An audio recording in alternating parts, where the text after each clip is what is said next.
ജീവാംശം ആരോഗ്യവേദിക്ക് എല്ലാവർക്കും സ്വാഗതം. ഞാൻ ഇന്ന് പറയാൻ ഉദ്ദേശിക്കുന്നത് വൈറൽ ഫ്ലൂ, പടർന്നു പിടിക്കുന്നു വൈറൽ ഫ്ലൂ. എന്നാൽ ഈ വൈറൽ ഫ്ലൂ പണ്ട് നമുക്കറിയാം, ജൂൺ ജൂലൈ മാസം ആദ്യമായ ഫ്ലൂ എന്ന രോഗം പടർന്നു പിടിക്കുന്ന ഇപ്പം വൈറൽ ഫ്ലൂ. ഇത് പടർന്നു പിടിക്കുമ്പോൾ ഇതിൻ്റെ ഏറ്റവും പ്രധാനപ്പെട്ട സിംറ്റംസ് ശക്തമായ പനി പടർന്നതിന് ശേഷം ശബ്ദമടയ്ക്കുക, ഒരു കാരണവശാലും സംസാരിക്കാൻ പോലും പറ്റാത്ത വിധം തൊണ്ട അടയ്ക്കുക. ഇത് വന്നു കഴിഞ്ഞാൽ വളരെ നമുക്ക് ഉദ്ദേശിക്കുന്നതിനേക്കാൾ കൂടുതൽ, കോവിഡിനേക്കാൾ കൂടുതൽ ഭയാനകമായ ഒരു സംരംഭമാണിത്. ഇതിന് നിർബന്ധമായിട്ട് നമ്മൾ ചെയ്യേണ്ട ചില കാര്യങ്ങൾ ഞാൻ ആദ്യം പറയട്ടെ. നമ്മളിതിന് ആൻറ്റിബയോട്ടിക് ഇഞ്ചക്ഷൻ കൊണ്ട് ഒരു പ്രയോജനമില്ല. പിന്നെ നമുക്ക് ഒരു കാര്യം ചെയ്യാം, വൈറസ് മരുന്ന് ഉപയോഗിക്കുക. അത് നമുക്ക് അത്യാവശ്യമായിട്ട് ചെയ്യുക. അതുകൂടാതെ മാസ്ക് ധരിക്കുക.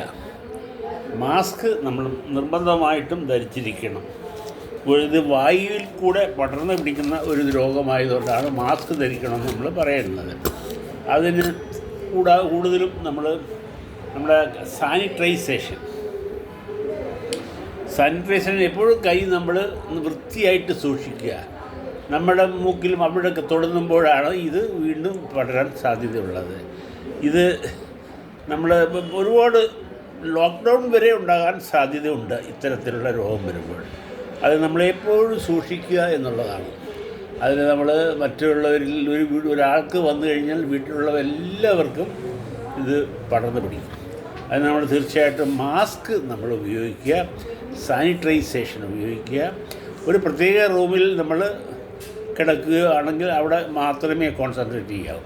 കൂടാതെ മറ്റുള്ളവരുമായിട്ട് നമ്മൾ കൂടുതൽ മിങ്കിൾ ചെയ്യരുത്.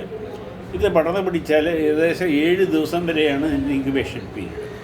അത് ഒരാൾക്ക് വന്നാൽ ബാക്കിയുള്ള എല്ലാവർക്കും വരാൻ സാധ്യത കൂടുതലാണ്.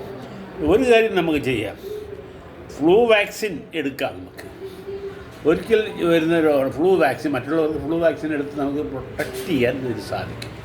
ഇതിൻ്റെ ക്ഷീണം, തലവേദന, നടുവേദന, തുമ്മൽ, മൂക്കൊലിപ്പ്, റണ്ണിങ് നോസ്, തൊണ്ടയ്ക്ക് ഭയങ്കരമായ വേദനയായിരിക്കാം. അതുപോലെ തന്നെ അസ്വസ്ഥത, ഭയങ്കരമായ എഴുന്നേറ്റ് നിൽക്കാൻ പോലും പറ്റാത്ത വിധത്തിലുള്ള എല്ലാ അസ്വസ്ഥതകളും നമുക്ക് ഈ ഫ്ലൂ വൈറൽ അത് ഇന്നിപ്പോൾ ഒരുപാട് പേര് നമ്മുടെ ആശുപത്രിയിൽ വരുന്നുണ്ട്. അവർക്കെല്ലാം നമ്മൾ ആൻറ്റിബയോട്ടിക് ഒരിക്കലും എടുക്കുന്നില്ല. അവർക്ക് ആൻറ്റി വൈറസിൻ്റെ ടാബ്ലറ്റ് ഇഞ്ചക്ഷൻ കഴിവ് അങ്ങനെയുള്ളതൊക്കെ മരുന്നുകൾ ചെയ്യുക. ഫ്ലൂ വാക്സിൻ നിർബന്ധമായിട്ടും നമ്മൾ എടുക്കുന്നത് ആണ്ടിലൊരിക്കൽ എടുത്താൽ മാത്രം മതിയാവും. അധികം ശല്യം ഉണ്ടാകത്തില്ല.